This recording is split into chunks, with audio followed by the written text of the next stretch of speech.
So I would love to hear more about the story to that sort of like brought it into being. But I'd love to start maybe just by learning a little bit about you personally before we shift into StarAtlas, right?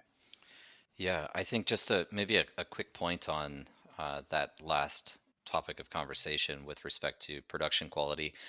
Obviously, I'm a bit biased in our output, but I think not only are we exceeding expectations and leading production in the Web3 space, but really the content that we're producing at StarAtlas, this grand strategy space exploration MMO, is leading edge in game design. So we're competing with all of the best, call it Web2 or traditional game studios out there in building a true AAA quality product.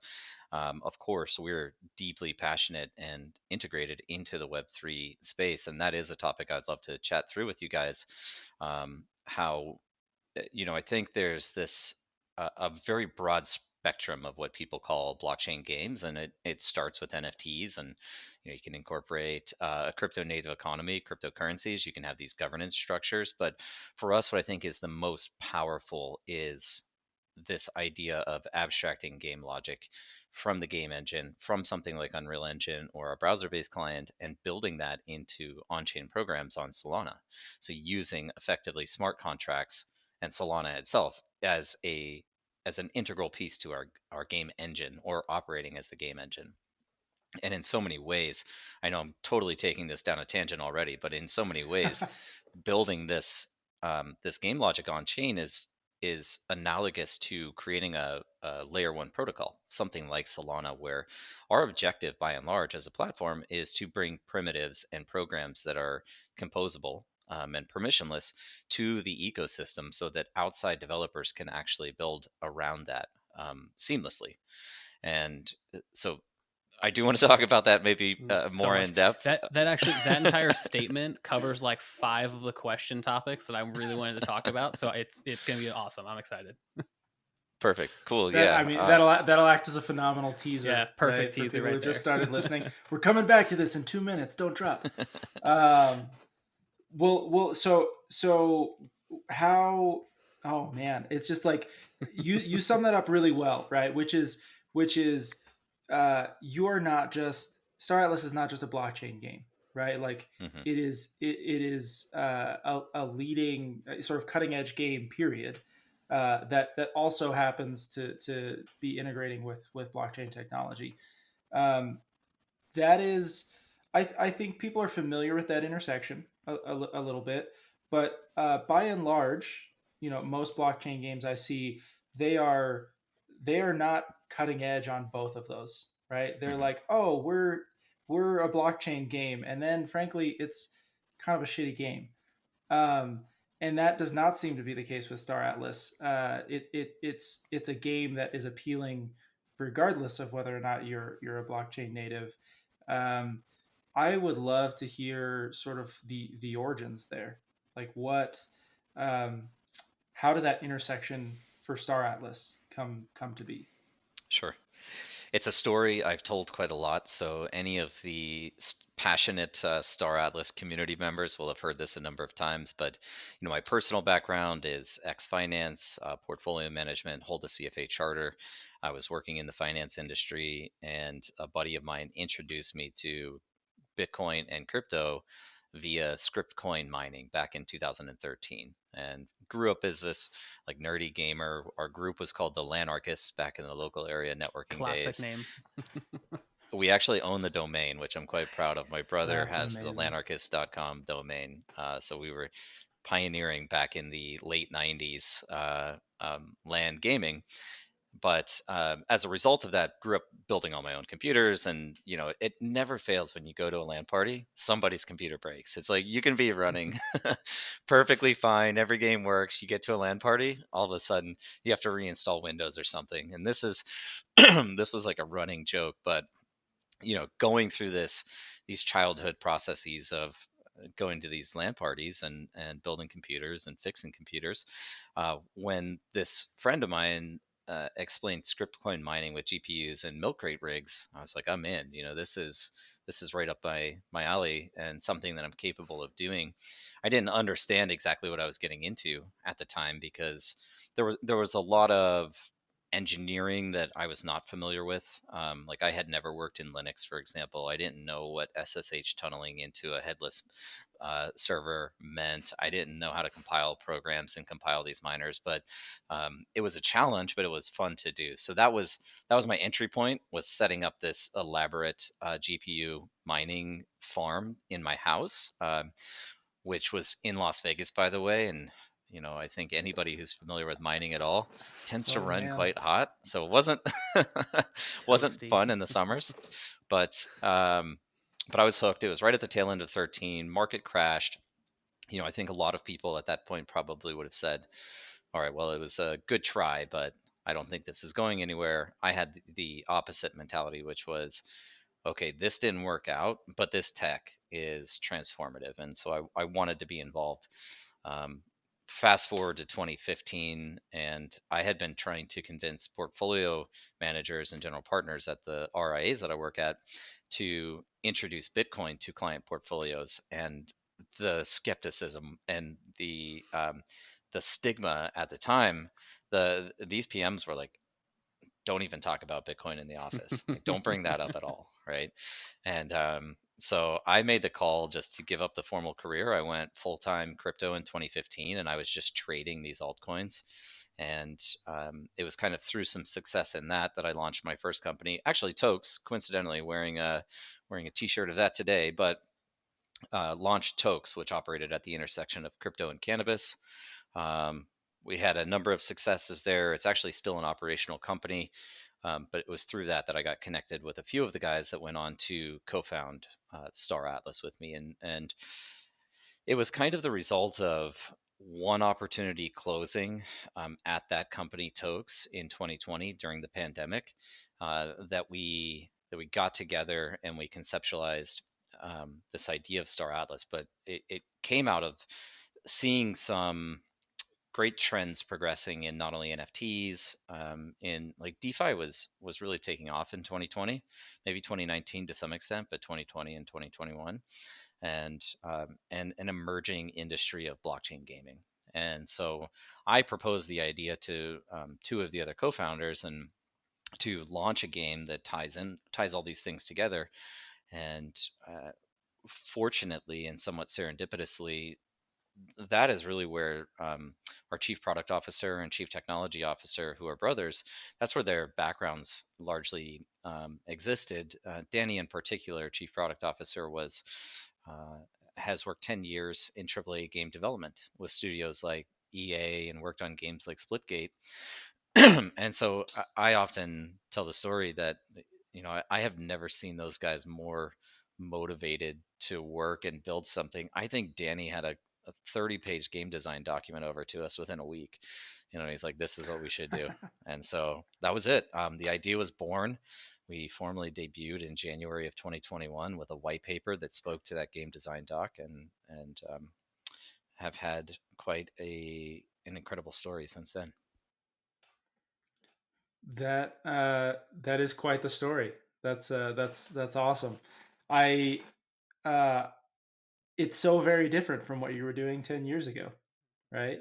Uh, from kind of very traditional finance to not just I've left that industry and I'm in crypto, but like also I've entered the crypto industry, uh, somewhere along the line the cannabis industry and the gaming industry, right? Like all three of those individually, I think are very different from where you were, and yeah, that's pretty wild. That's a cool story. Uh, I where I think the thread weaves between all of those is that there certainly is a financial component to, like, what we were doing in cannabis was, how do we solve this financial infrastructure problem, because they're federally illegal despite being legal in the states that they operate. Um, they can't get bank accounts. They can't accept credit card, debit card, electronic payments. It's a cash only business. And hey, we have this decentralized technology that can effectively solve a lot of these problems. Can we package that up in a way that makes it attractive to them to accept digital payments, store assets in a self-sovereign fashion for themselves using blockchain. And I thought that was uh, there was a surprising degree of skepticism from that industry as well. By the way, I might add, we thought this was like brilliant, right? This is You're this like, is this exactly solves what so you many of guys your need. problems. It makes sense. And they're just like, Yeah. no, no. And they're like, we don't really trust that crypto stuff. Where does it go? Like, where is it stored? So there's a big education Oh, okay. Yeah. component. We actually had a big success there in getting legislation passed, well, helping to get legislation passed in Nevada that operated with the Nevada State Treasurer's Office, and it was this tokenized closed loop financial system using blockchain for any of the operators in the state. That was the program that got effectively shut down when the pandemic hit and government shut down, and it was like everybody has to stay inside, so we can't go out and promote our closed loop ecosystem. And so again, somewhat fortunately, because of that, this idea of StarAtlas came out of it. But on the StarAtlas side, what I think I'd also point to where finance does directly apply is that, well, one, I think DeFi is effectively the first blockchain game, because I know people don't think of it as a blockchain game, but it is a very much a gamification of the way you interact with financial services. It's like, I'm going to go yield farm here, and it even uses like shells and Yeah. turtles and like It's super bananas. I gamified. It's super gamified. Uh, but for us, the economics are incredibly important because we're creating this open world MMO that is intended to persist for decades or maybe a century plus, and we can explore that. But we want a very tangible, sustainable economy within the game, and creating that type of balance that um, balances out both producers and consumers and extractors with creators is tough. And so it we put a lot of work into that. And again, I think having some experience and background in macroeconomic analysis that feeds directly into decision making, analytical decision making with financial services, actually benefits us here. Absolutely. The the cultural difference, right, may be huge, but certainly the skills acquired from a financial background lend themselves enormously well to any crypto endeavor, just given the tokenomics aspect of crypto. So could not agree with you more there. Uh, I maybe we can maybe we can dig into that a little bit. Yeah. Actually, Just what I was I'd going to love say. Great yeah, minds. Nick, Great minds. maybe ask your question then, Yeah. Yeah. because So I like, would love to hear more about the tokenomics.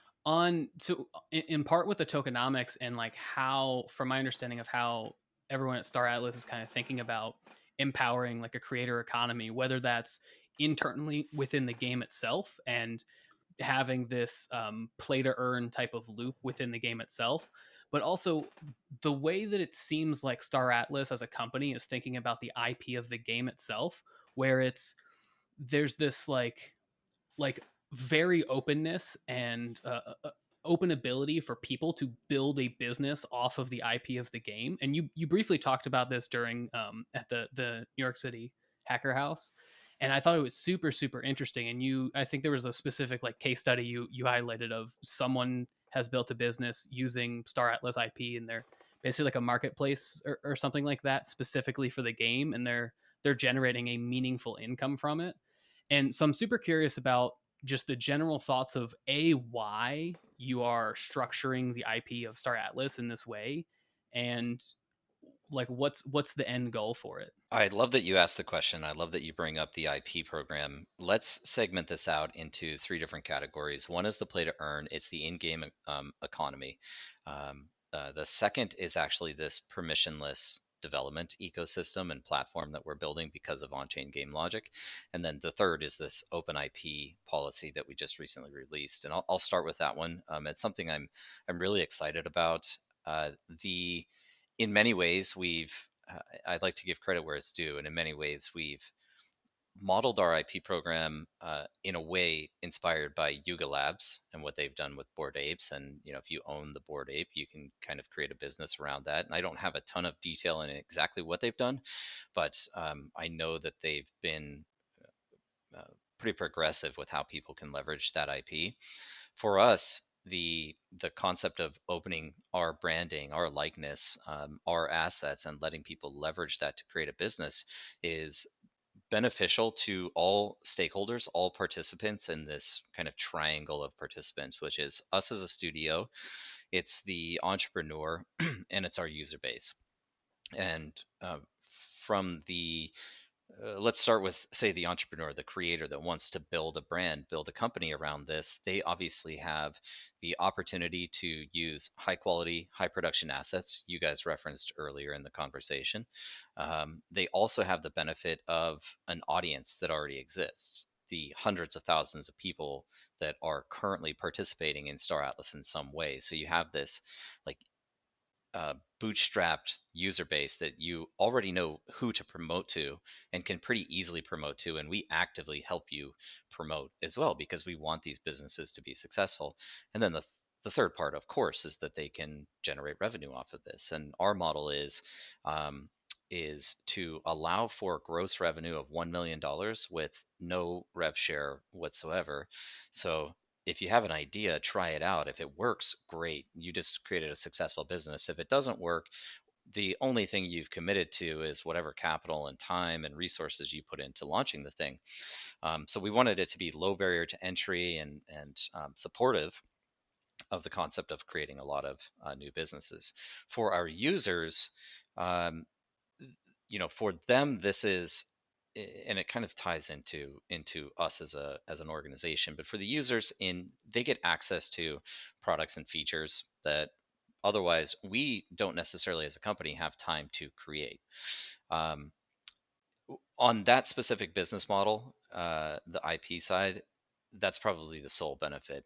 I'll expand on that when we get a little bit into the open development ecosystem part. But and then for us as a company, we have this huge opportunity to get great exposure all over the world with people that are building products that we simply don't have the capacity to build.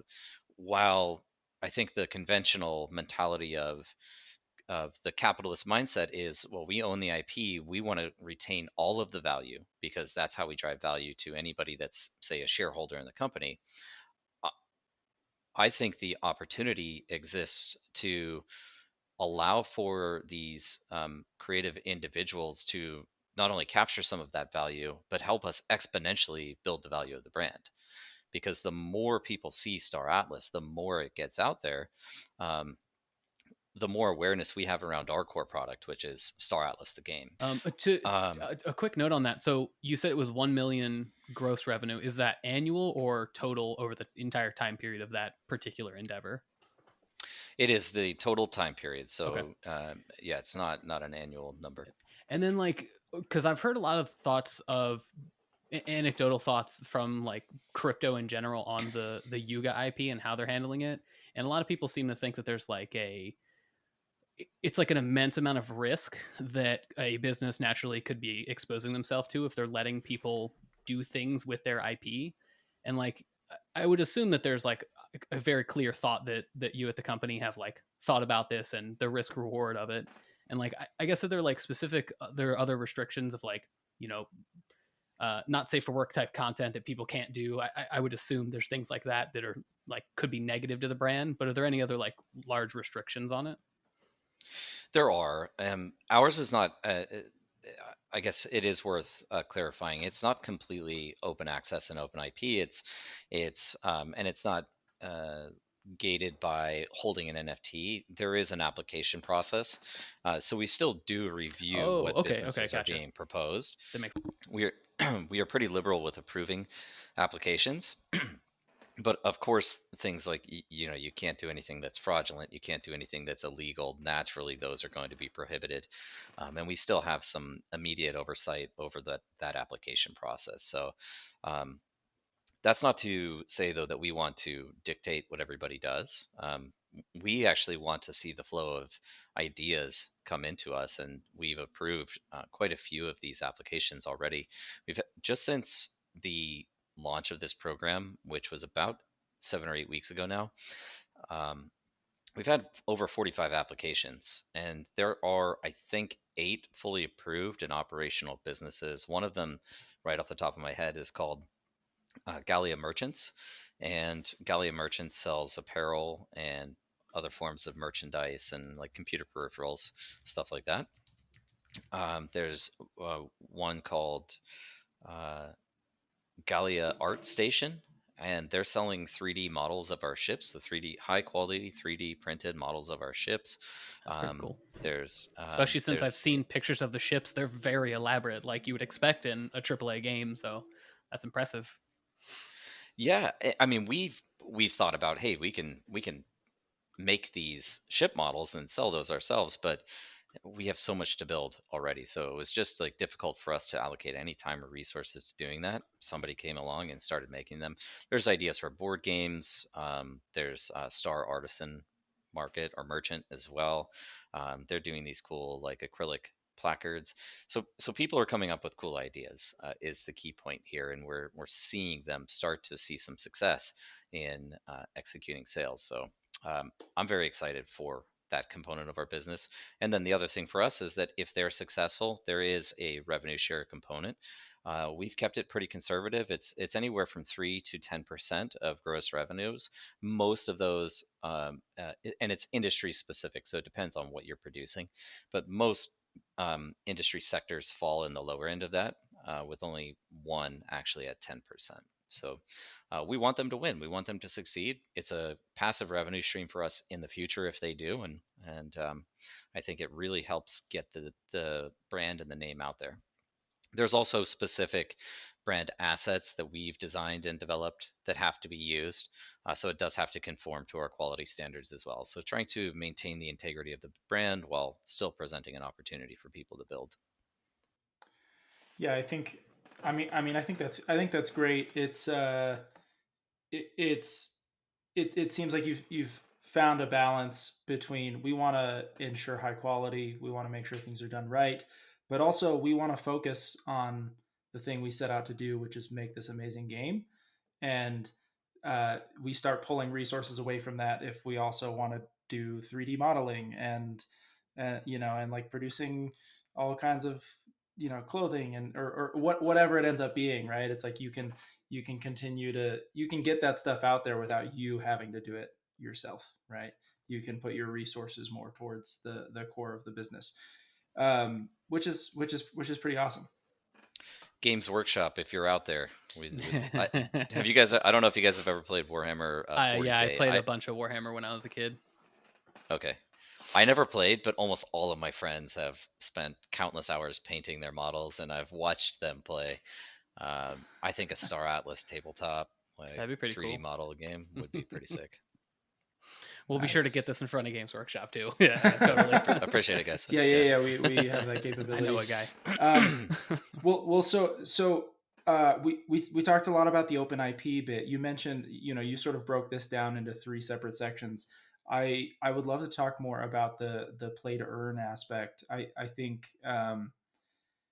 of of everyone that sort of talks about the quote unquote metaverse and and sort of makes analogies to things like Ready Player One or something like that. Star Mhm. Atlas again is sort of the brand that I've seen that I actually have by far by a very wide margin the highest confidence in actually producing something that is kind of like Ready Player One, minus the post-apocalyptic nature of that world, hopefully.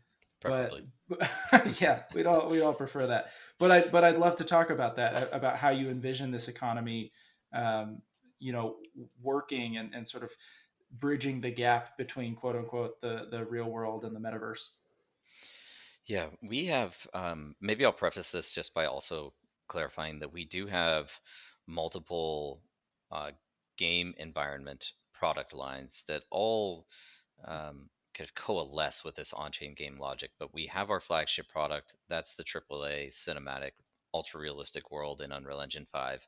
We have a browser-based, top-down real-time strategy game that's in development that we're calling Sage Star Atlas Golden Era, and then we have a mobile application that's in development right now, with the intention of being able to reach the widest audience possible. Whether you have a mobile or a laptop or you have a gaming PC, you can Are, get integrated are into the these world of Star all Atlas. part of the same game? Like you're playing the same game together with people on all the other clients, effectively? Yes, Okay. and that's kind of the key. We're not building 3 games.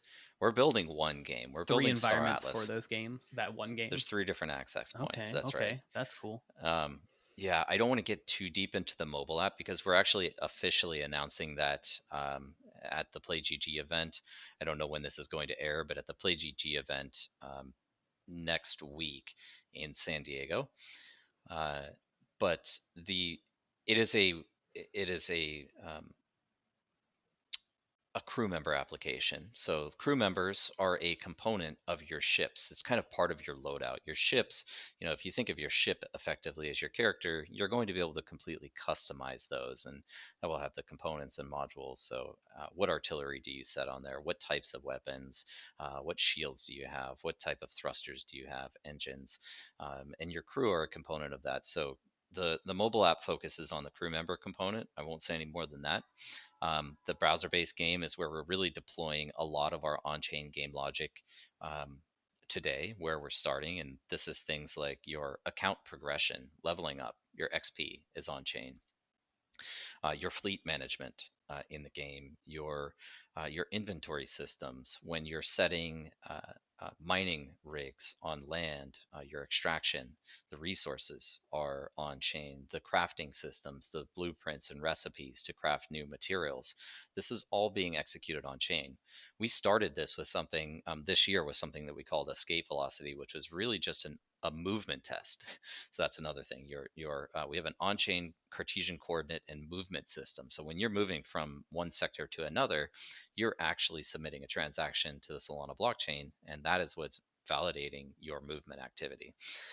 We did over 80 million transactions on Solana over 72 days.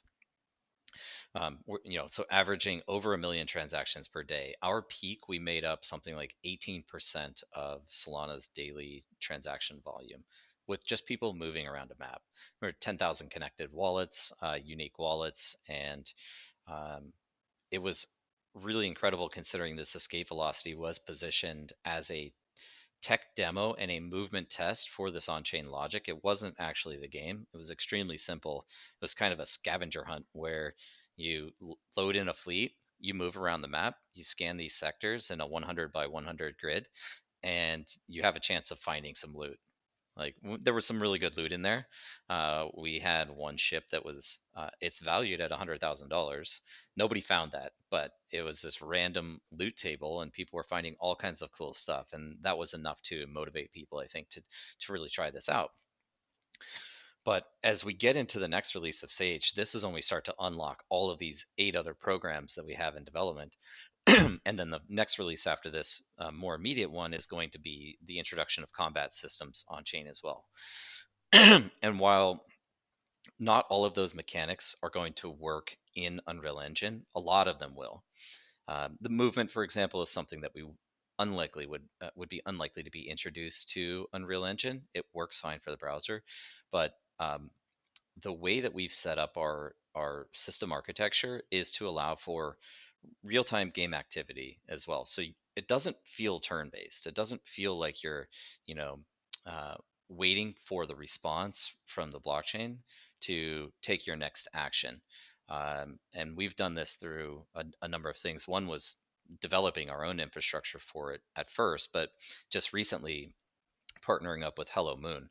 And so the result of this is that um, we can achieve extremely low latency on the transaction settlement process, the finality, and feeding that back into the front end. So if you're a user, it feels like you're playing a Web2 game, but actually a lot of this activity is being recorded through transactions on Solana and then fed back up to the client based on our data fetching.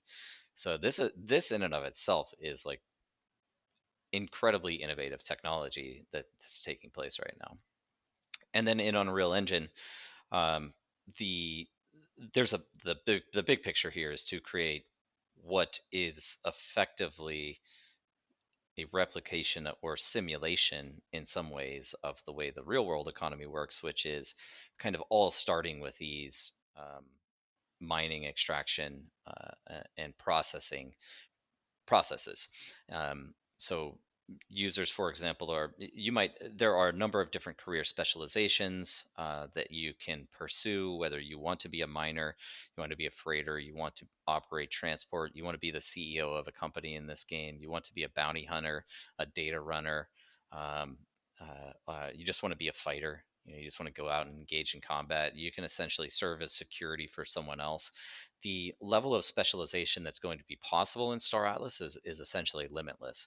And what I envision is some people are going to excel at specific aspects of the supply chain process.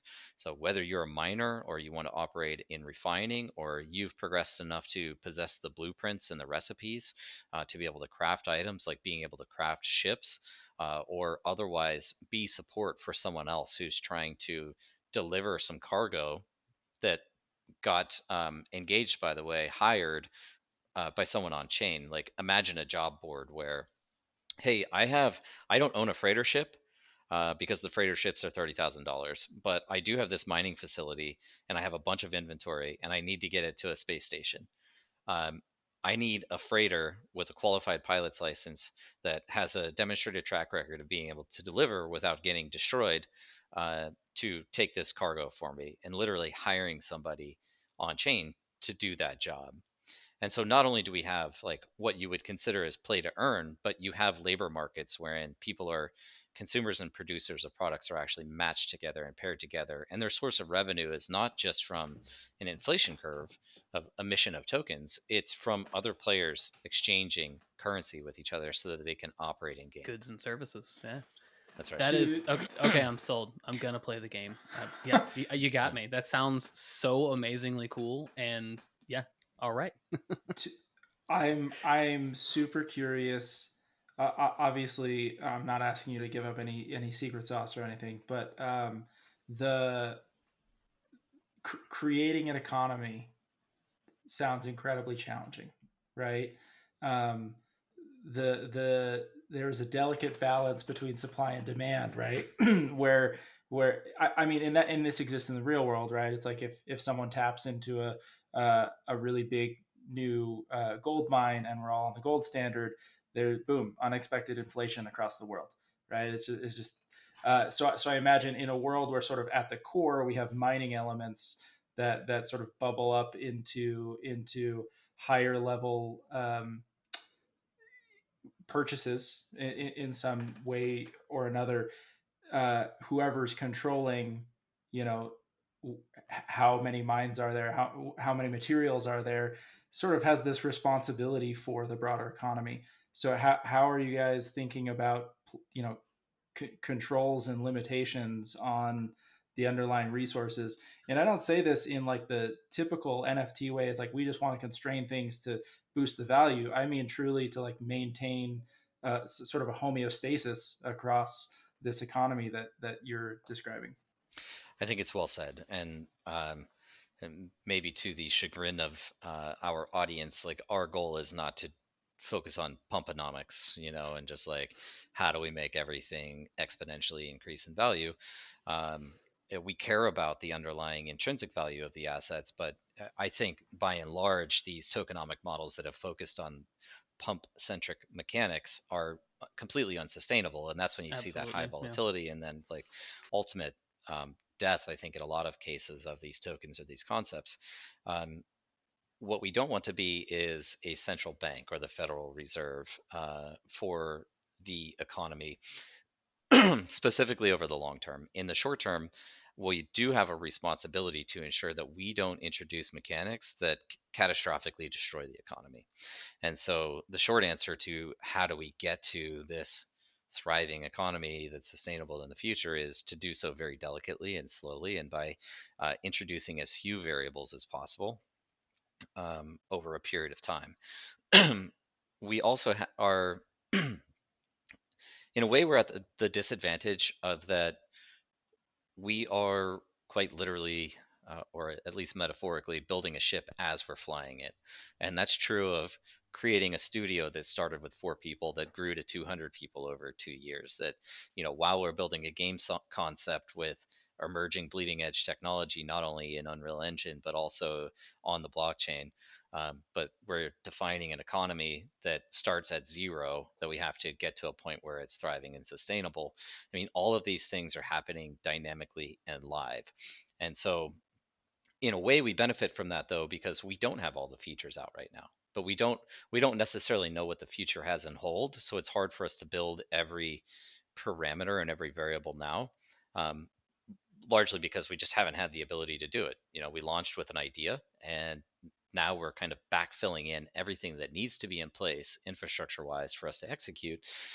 But that means that there are a lot of unknown variables in the future that we perhaps did not anticipate, simply because as we build stuff out, it introduces new information that we have to be able to adapt to. But given this is an iterative process where we build something, we release, and then we improve, and then we release a new feature, we can contain the economic design within that feature set, and we can think about what features are coming and how does the economy need to evolve to accommodate that, and what is the potential impact based on what we're proposing changing. So there's a lot to it. I will give you just one kind of case study recently, which is the core earning mechanism that's in the game today is through these two programs that we call Faction Fleet and Faction Claims. Faction Fleet came out in December of 2021. Faction Claims came out this year.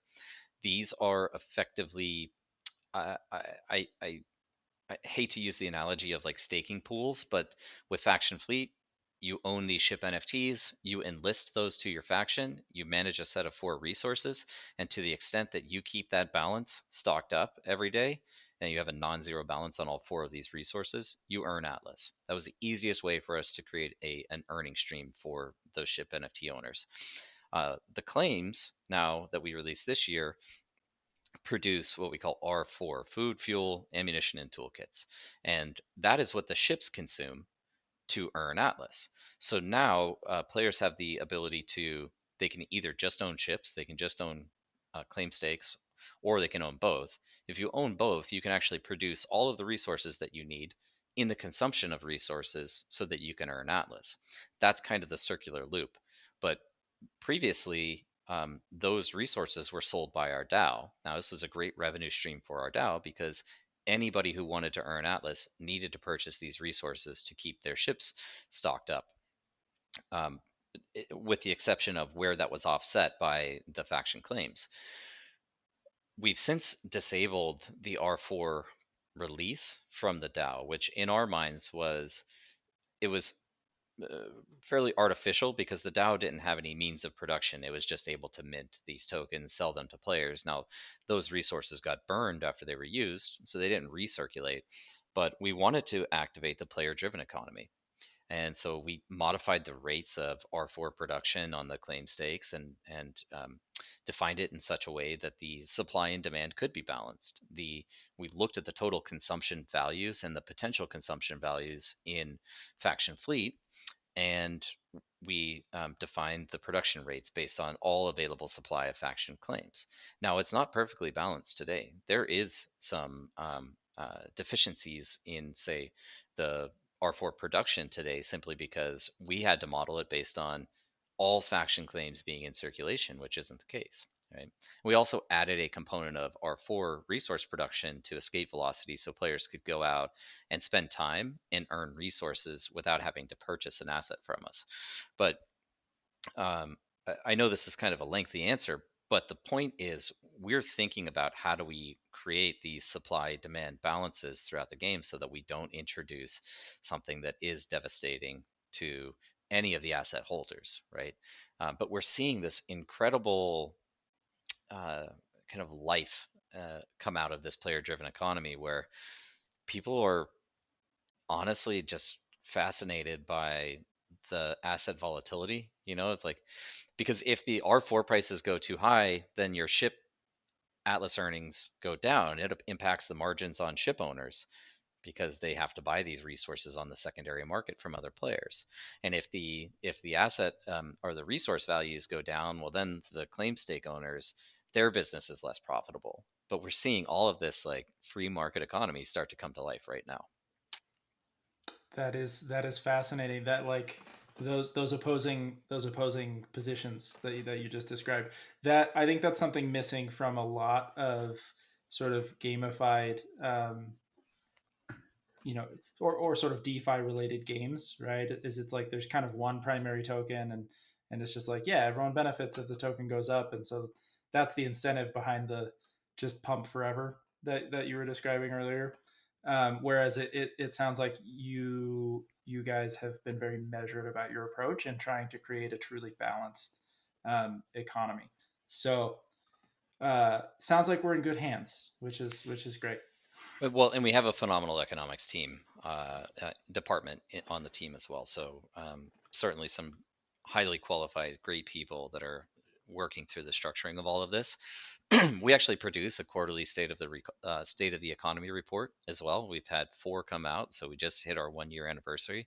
But that goes through all of the economic dynamics that are taking place now, the attribution of what caused certain things based on our analysis, as well as it looks at this governance structure. So our Polis token and how you can participate in decision making uh, in the StarAtlas ecosystem, but also these political gameplay elements, political strategy that's coming in the future.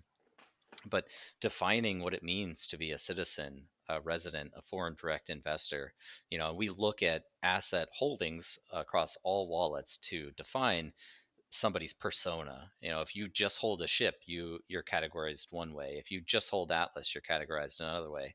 If you hold a ship in Atlas and Polis, you're categorized another way. And if you actually participate in governance with all of those things, you're also classified another way. So it's essentially defining census data for this digital society that we're building today based on how census data is acquired and um, in the real world economy today. That that's super fascinating. I'm gonna have to. I will admit I'm not much of a gamer myself, but the economics behind it, the political strategy that you're describing is fascinating to me. And so this might be the thing that sort of pulls me in to become more of a gamer, which is uh, was unexpected for me. So this is what I think is so cool. There's so many different ways that you can get engaged in Star Atlas, like the game environments and the different career paths that you can take in game. But one thing I didn't mention, which is more to the metaverse concept, is we have these central space stations. There's 3 different factions in the game that are kind of competing over territory, and each one of them has a central space station, the main hub, the main city for that faction.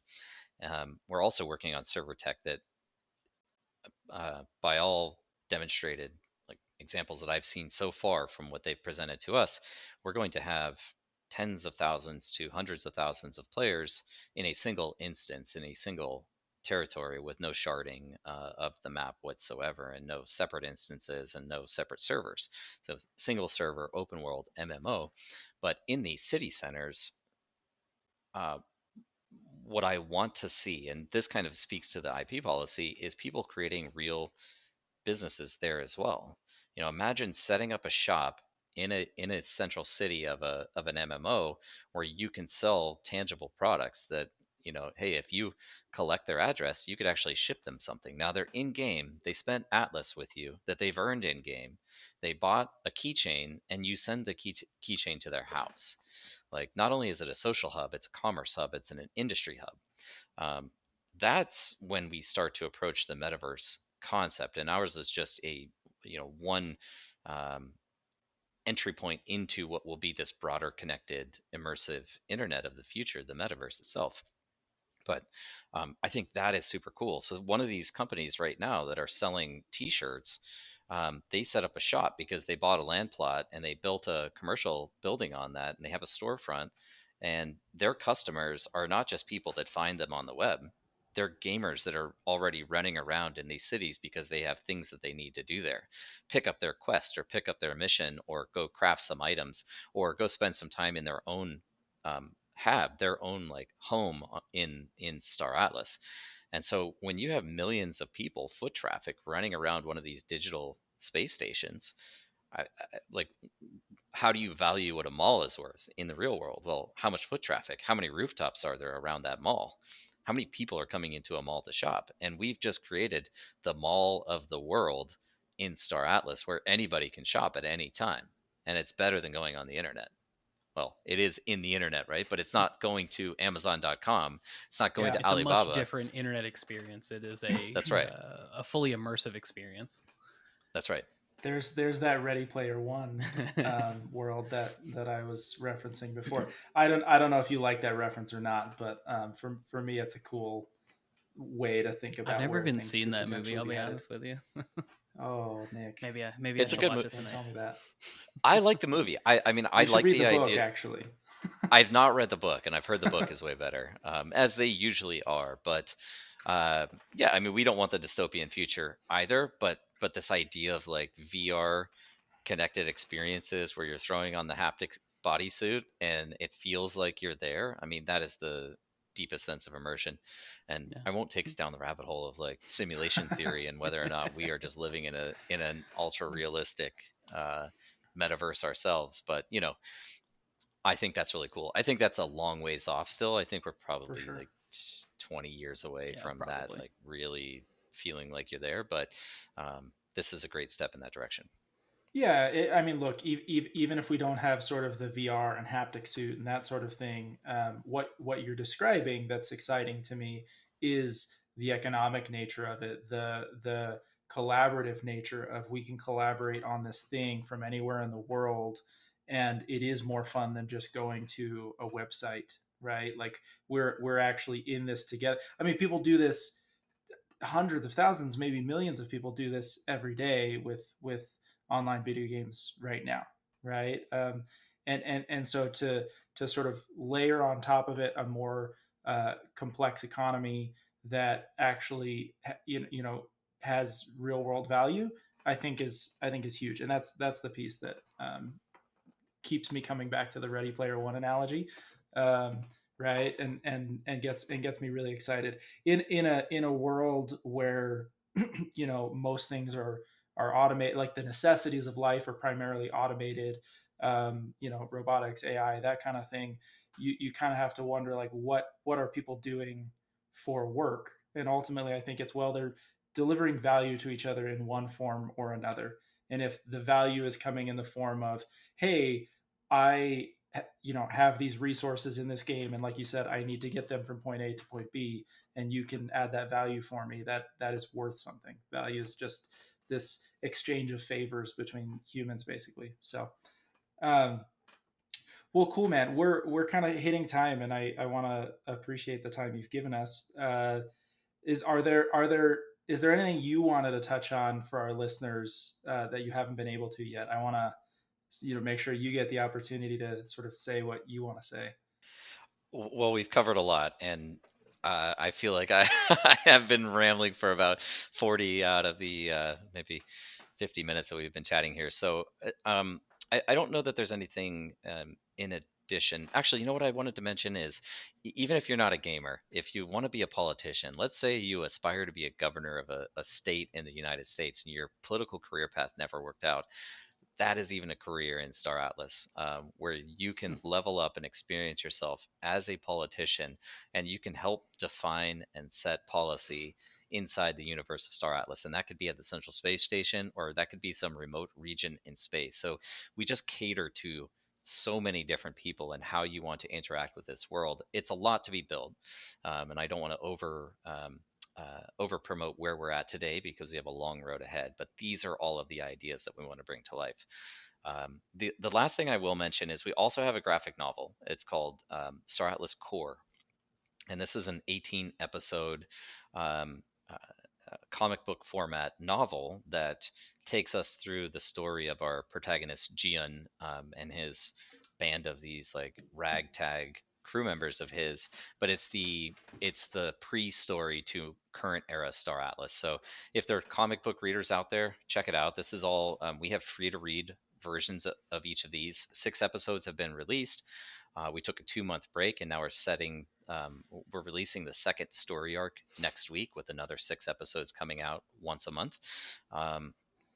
But this is our first exploration into omni-channel content production. So, things like Netflix, at some point, I want us to get there. But Nice. anyway, StarAtlas Core for the comic book readers is available too, and it's also free to read. If you want to purchase the cover, we have these collectible covers, $20 a piece. But the cool thing about that is if you collect all 18 covers, you get to redeem that for a physical, hardbound, high-quality collector's edition of this novel at the end of the series. That's intriguing to me. I might go grab the 6 that are out.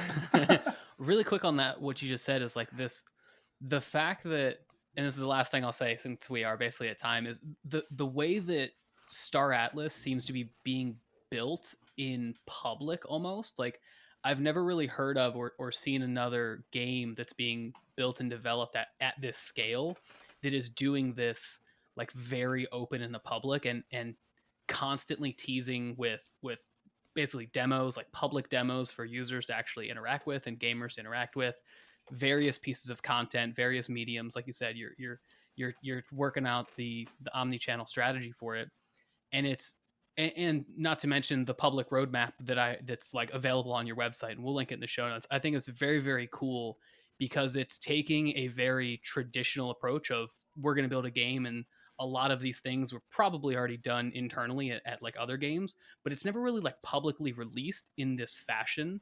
And it's like a very Web3 fashion where everything is very public. There's constant updates instead of a one update a year and that's it. So I think it's very, very fascinating to see and how it plays out for you and StarAtlas, and I'm very excited to follow along. It's a very risky endeavor to do it this way because like a lot of this art that you see coming from us, we do put some of the early stuff out, but like mainstream production, cinema, movie production, for example, it's not until you put the finishing touches on it, all of the sound effects, all of the visual effects, where something really comes together into a masterpiece. But we're just kind of sharing it all along the way.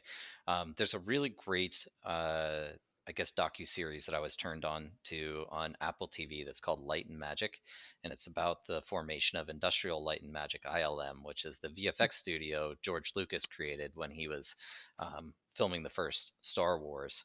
And I can't recall specifically, but I think they were in a screening room. It was like Star Wars was getting close to completion. Everybody that's working on the film, and they watched the screening and they're like, "This looks like shit. This is gonna suck." And they do one more pass on it, and everything comes together, and like, oh my god, we created a masterpiece. Like I said, so that final we're bit of showing. Polish. It's always that final bit of polish, but that's the hard thing, is like, how do you communicate that to people that, hey, what you're looking at is still the rough state. We're going to get to here, but you're seeing this because you want to see this. So it's challenging, but I think it's fun. I think we have a lot of people who do appreciate seeing the process, and it's worked for us so far. Yeah. That's awesome. So amazing. Well, Michael, thank you so much for joining us. This was awesome. I am super excited to go check out those comics. I love stories, so all about reading new stories. And I'm just excited to see it all come together over the next, however long it takes to sort of achieve the final vision. I would love to do this again sometime. There's so much more we could talk about. Yeah. So I know you said you were rambling, but it all felt so coherent and illuminating to me. So I really appreciate the concise way you explain things. It's been fantastic. But yeah, we'll end there. Listeners, we'll see you next week. Thanks everyone for being here. Bye-bye. Thanks so much, guys. We'll definitely do it again.